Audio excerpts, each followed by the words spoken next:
तो मंचूरियन तो सभी को पसंद होता है, तो आज मैं आपके लिए लेके आई हूँ ग्रेवी वाले पत्ता गोभी मंचूरियन की रेसिपी, जो कि खाने में इतना टेस्टी है और इतनी परफेक्ट रेसिपी है कि जब आप इसको ट्राई करेंगे तो आपके मुंह में होंगे स्वाद के धमाके और आपकी तारीफ होंगी तो पुल ही बन जाएंगे। तो चलिए रेसिपी देख लेते हैं।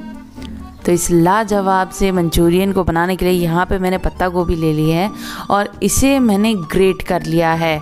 आप चाहें तो चॉपर से चॉप भी कर सकते हैं या फिर किसी मिक्सी के ग्राइंडिंग जार में डाल करके इसको पल्स देते हुए पीस लीजिएगा। तो यहाँ पे हमारे पास गोभी तैयार है।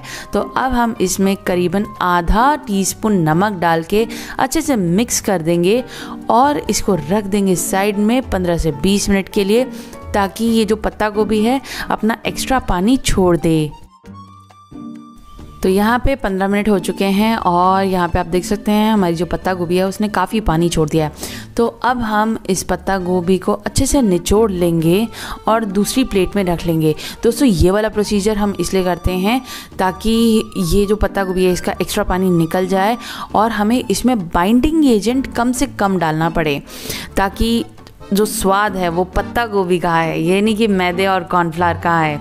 और ऐसा करने से आपके जो मंचूरियन बॉल्स है ना वो भी परफेक्ट राउंड शेप के ही बनते हैं।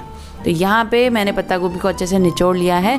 वापस से मैं इसको बोल में डाल दूँगी और अब हम इसमें डाल देंगे एक प्याज बारीक कटा हुआ।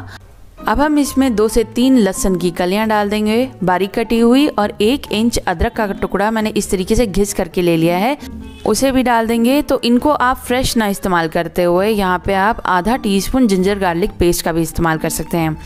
तो अब हम इसमें आधा टीस्पून नमक डाल देंगे। नमक कम की तरफ ही डालना है क्योंकि पहले भी हम नमक डाल चुके हैं। आधा ही टीस्पून कश्मीरी लाल मिर्च पाउडर डाल देंगे ताकि इसमें रंग भी अच्छा आए। और अब हम इसमें डाल देंगे 2 टीस्पून मैदा और 2 ही टीस्पून कॉर्नफ्लावर। तो दोस्तों अभी इस समय हम इतना ही डालेंगे, बाद में अगर आपको ज़रूरत महसूस हो तो आप थोड़ा सा और डाल सकते हैं। मैदे और कॉर्नफ्लावर की क्वांटिटी इक्वल ही रखते हैं। शुरुआत में ही अगर आप बहुत सारा मैदा या बहुत ज़्यादा कॉर्नफ्लावर डाल देंगे तो आपकी जो मंचूरियन बॉल्स हैं वो बहुत ज़्यादा ठोस सी बन जाएंगी, वो मतलब उसमें वो वाली बात नहीं रहेगी जो मंचूरियन बॉल्स में होनी चाहिए। तो इसे अच्छे से मिक्स कर देंगे और इसको अच्छे से मिक्स करने के लिए आप हाथों का ही इस्तेमाल करें, चम्मच से इतने अच्छे से ये मिक्स नहीं होगा। तो ये मिक्सचर हमारा मिक्स हो गया है। तो अब हम इसकी एक बॉल बना लेंगे। तो दोस्तों ये टच करने में ही मुझे लग रहा है कि ये बिल्कुल परफेक्ट मिक्सचर है, मगर अगर आप फर्स्ट टाइमर हैं तो मैं आपको सजेस्ट करूँगी पहले एक मंचूरियन बॉल ऑयल में डाल करके फ्राई करके देख लें। अगर ये फट रही है तो इसमें एक्स्ट्रा मैदा और कॉर्नफ्लावर डालने की ज़रूरत है। अगर नहीं फट रही है वेल एंड गुड, आप डायरेक्टली इस तरीके से इसकी बॉल्स बना करके ऑयल में डाल दें। तो यहाँ पे मैं एक और बात करना चाहूँगी। आपने अक्सर देखा होगा कि मैं कोई भी चीज़ डीप फ्राई भी करती हूँ ना तो कम तेल का इस्तेमाल करती हूँ, मगर यहाँ पे मैं आपको सजेस्ट करूँगी आप मंचूरियन बना रहे हो ना तो इस तरीके से ज़्यादा तेल ही लेना है। इन मंचूरियन बॉल्स को डूबा तेल में ही फ्राई करना है, तभी ये बिल्कुल परफेक्टली फ्राई होंगी और कुरकुरी बनेंगी। अगर आप यहाँ पे ये सोचें कि तेल कम जलाते हैं तो एकदम परफेक्ट रिजल्ट्स नहीं आएंगे और बिल्कुल मज़ा नहीं आएगा। तो इस तरीके से डूबा तेल में ही इनको फ्राई करें। फ्लेम को आपको अपने हिसाब से एडजस्ट करना होगा। जैसे इस समय मैंने बहुत सारी मंचूरियन बॉल्स डाल दी हैं तो अभी मैंने फ्लेम को हाई पे ही रखा हुआ है, क्योंकि जब इतनी सारी मंचूरियन बॉल्स डाल देते हो ना तो एकदम से तेल का टेम्परेचर नीचे आ जाता है। तो इस समय अगर आप लो से मीडियम पे कर दोगे ना तो ज़्यादा टेम्परेचर लो हो जाएगा और फिर ये जो मंचूरियन बॉल्स हैं ये ऑयल पी जाएंगी। तो फ्लेम को मीडियम से हाई के बीच में रख के ही हम इनको फ्राई करेंगे, क्योंकि एकदम से ज़्यादा हाई हो जाएगा अगर तेल तो भी जो मंचूरियन बॉल्स हैं वो बाहर से तो कुक हो जाएंगी मगर अंदर से ये कच्ची रह जाएंगी और वो तो हमें बिल्कुल भी नहीं चाहिए। तो हमने कढ़ाई में बिल्कुल अभी मंचूरियन बॉल्स डाली हैं। तो इस समय आप इनको किसी भी कड़छी या चम्मच या फोक से टच नहीं करिएगा, वरना ये फट जाएंगी।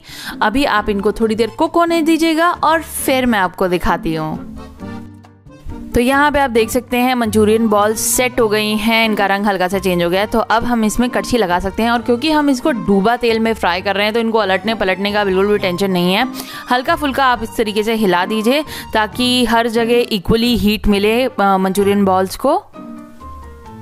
और जब इन मंचूरियन बॉल्स का रंग इस तरीके से डार्क हो जाएगा, आपको खुद ये हल्की सी ना कड़क सी कुरकुरी सी फील होंगी, तब हम इनको कढ़ाई में से निकाल करके एक अलग सी प्लेट में रख लेंगे। तो यहाँ पे मंचूरियन की ग्रेवी बनाने से पहले मैं सारी सॉसेस मिक्स कर लेती हूँ। तो दोस्तों ऐसा नहीं कि मैं ये वीडियो के लिए कर रही हूँ, मैं अपने घर के लिए भी जब बनाती हूँ ना, मैं इस तरीके से पहले सॉसेस को पहले ही मिक्स कर लेती हूँ ताकि मुझे कोई टेंशन ना हो, कुछ भी सॉस कम ज़्यादा ना हो जाए। तो यहाँ पे मैंने 2 टेबलस्पून टमेटो केचप ले लिया है। अब हम इसमें 1 टीस्पून सोया सॉस डाल देंगे। अब हम इसमें आधा टीस्पून ये ग्रीन चिली सॉस डाल देंगे। दोस्तों यहाँ पे मैं विनेगर का इस्तेमाल नहीं कर रही हूँ क्योंकि ग्रीन चिली सॉस अपने आप में अच्छी खासी खट्टी होती है। अगर आप चाहें तो आधा टीस्पून विनेगर और डाल सकते हैं। तो अब मंचूरियन की ग्रेवी बनाने के लिए यहाँ पे मैंने कढ़ाई ले ली है। इसमें हमने डाल दिया है करीबन 1 टेबलस्पून ऑयल। ऑयल मेरा ऑलरेडी गर्म ही है, जिसमें मैंने मंचूरियन बॉल्स फ्राई करी थी उसी ऑयल को मैंने ले लिया है। तो अब हमने इसमें डाल दिया है 1 इंच अदरक का टुकड़ा घिस करके, 7 से 8 लहसुन की कलियां डाल दी हैं बारीक काट करके, और 1 हरी मिर्च डाल दी है। इन्हें अच्छे से फ्राई कर लेंगे, मतलब अदरक लहसुन का जो कच्चापन है वो निकल जाए। और फिर हम इसमें डाल देंगे 1 प्याज जिसको हमने क्यूब्स में काट रखा है। अब हम इसमें अपनी पसंद की चाइनीज़ सब्जियां डाल देंगे। यहाँ पे मैं चाइनीज़ सब्जियां इसलिए बोल रही हूँ क्योंकि ये कुछ सब्जियां होती हैं जो चाइनीज़ में इस्तेमाल होती ही हैं। तो यहाँ पे मैंने गाजर ले ली है, शिमला मिर्च ले ली है, पत्ता गोभी ले ली है, फ्रेंच बीन्स ले ली हैं, और स्प्रिंग अनियन का वो जो वाइट वाला पार्ट होता है उसको मैंने अभी डाल दिया है। ग्रीन वाला जो पार्ट है उसको मैं बचा कर रख रही हूँ, वो बाद में हम ऊपर से डालेंगे, जो कि हमारी जो मंचूरियन ग्रेवी है उस पर 4 चांद लगा देगा।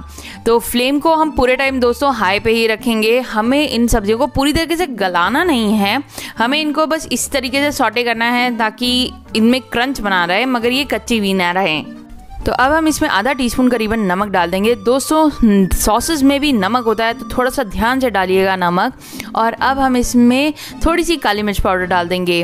काली मिर्च पाउडर अगर फ्रेशली कुटा हुआ हो तो बात ही कुछ और आती है। तो ये हमारी जो सब्जियां हैं उनका शक्ल अच्छी लग रही है, सॉटे हो गए। तो इस तरीके से हमने कढ़ाई में बीच में जगह बना दी है, और अब हमने ये जो सॉस का मिक्सचर तैयार किया था वो इसमें डाल देंगे। इसे अच्छे से कर देंगे मिक्स, और अब हम इसमें करीबन 1 कप पानी डाल देंगे। दोस्तों फ्लेम इस समय भी हाई पे ही है। इसे अच्छे से मिक्स कर देंगे और फिर हम अपनी कॉर्नफ्लावर की स्लरी तैयार कर लेते हैं। तो कॉर्नफ्लावर की स्लरी बनाने के लिए यहाँ पे मैंने 1 टीस्पून कॉर्नफ्लावर ले लिया है, और अब हम इसमें करीबन आधा कप पानी डाल देंगे और इसे अच्छे से मिक्स कर लेंगे। तो ये हमारी स्लरी तैयार हो गई है, और इधर हमारी मंचूरियन की ग्रेवी में उबाल भी आ गया है। तो अब हम एक हाथ से इस ग्रेवी को हिलाएंगे चम्मच से, और दूसरे हाथ से स्लरी को डाल देंगे। दोस्तों इसको इस समय बिल्कुल लगातार चलाते हुए ही डालना होता है, वरना आप जानते ही हैं गरम चीज़ में कॉर्नफ्लावर जैसे ही जाता है वो जमना शुरू हो जाता है, मतलब वो गाढ़ा होना शुरू हो जाता है। तो हमें इसमें कुछ लम्स वम्स नहीं चाहिए। इस तरीके से आप मिक्स करते हुए ही कॉर्नफ्लावर डालिएगा।